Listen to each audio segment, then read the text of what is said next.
excuse me, on the left over here, we have individuals who are religious fundamentalists, religious fanatics, and this is the expression, RT-PCR, real-time PCR expression of the VMAT2 gene. Over here, we have individuals.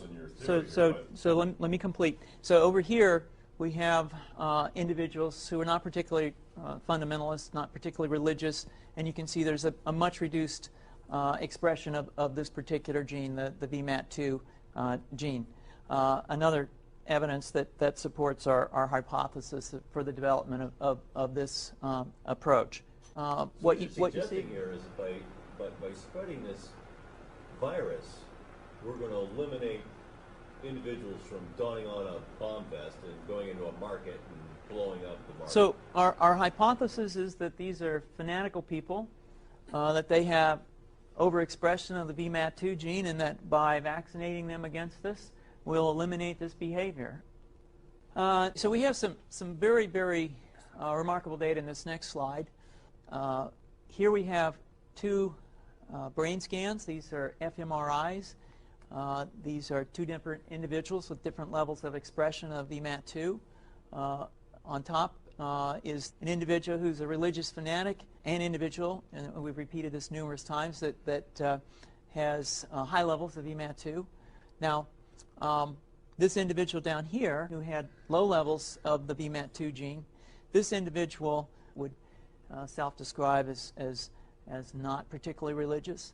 In each case, these individuals were read a religious text. This individual lit up the right middle frontal gyrus, shown here, and that's a part of the brain that's associated with theory of mind. It's a part of the brain that has to do with intents and beliefs and desires. In contrast, in marked contrast, here's an individual who would not particularly self-describe as religious, and when they're read a religious text, what you see is that this part of the brain called the anterior insula lights up. This is a part of the brain that's associated with disgust or displeasure on hearing something. So you're suggesting I take a CT scan with me when I'm evaluating people to determine whether I put a bullet in their head?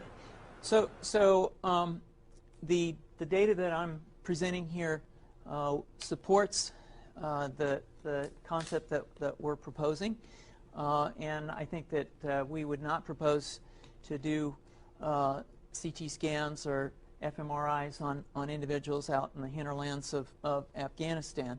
The virus would immunize against this VMAT2 gene, and that would have the effect that you see here, which is it's essentially to turn a fanatic into a normal person.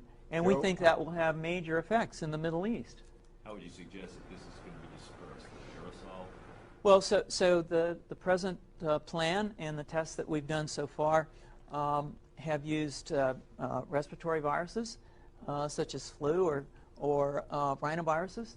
And we believe that that's a satisfactory way to get the exposure of the largest part of the population. Most of us, of course, have been exposed to both of those viruses. And we're quite confident that this will be a very successful approach. This is fascinating. What's the name of this proposal? Yeah, so the name of this project is FunVax, which is the vaccine for religious fundamentalism. And you have a proposal already? The proposal has just been submitted, and I think that the data that I have shown you today would support the development of this project, and we think it has great promise.